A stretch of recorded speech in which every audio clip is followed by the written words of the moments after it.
Akalar, bugun sizlar bilan qarshimizda turgan mandarinni rangiga o'xshash BMW i4 50 M50 rusumidagi avtomobilni ko'rib chiqamizmi?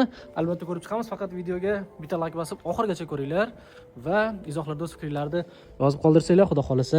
Diskalari ham buni turishi juda ham go'zal, ayniqsa bu avtomobil harakatlanganda yanada go'zal atmosfera hosil qilishiga ishonchim komil. Ichini esa aytmasam ham bo'ladi. Sizlar bilan hozir mana ichini ko'rib o'tamiz. Oddiy soddagina eshigi, mana bez ramishli eshik, mana asl rangini bu yerda ko'rsak bo'ladi. Ichida nima ko'rsak bo'ladi? Menga bu yoqda mana juda ham oddiy soddagina salon, ya'ni bu yerda mana monitor, informatsion displey, haydab displaylari bor, multimedia rol to'liq. Xo'p, isitish qani isitadi, sovutadi. Ya, buni kalitlari ham bor-ku, mana qaranglar, chexolini qaranglar, juda ham bir neobishniy-da, boshqacha kayf beradi-da. Ikkita kalit va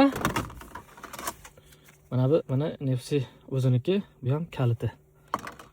Afsuski, mana shu go'zal avtomobilimiz O'zbekistonga kirmaydi, sababi buni yili eskiroq, 2023-yil 10-oy O'zbekistonga, ya'ni 1 yoshga to'lmagan avtomobillar orqaga bayt kiryapti.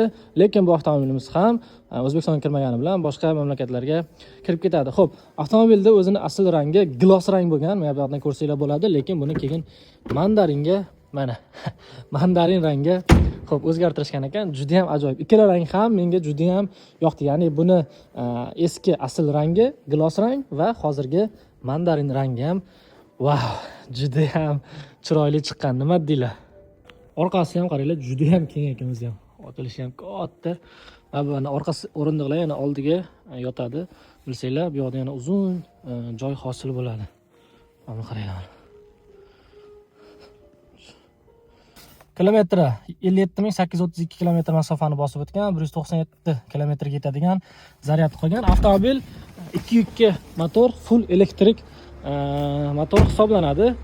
Xo'p, narxini videoni tagida albatta yozib qo'yaman. O'zingizlar bir ko'rib olsanglar bo'ladi. Xudo xolasa, agar kimgadir ma'qul kelsa, qaysidir davlatga bu albatta biz chiqarib berish imkoniyatiga egamiz. Arctic Motors kompaniyasi Koreyadan bo'ylab butun dunyoga avtomobil eksporti bilan shug'ullanadi. Bemalol telefon raqamlarimizga qo'ng'iroq qiling hamda narxini shunda mana shu videoni tagida yozib qo'yaman.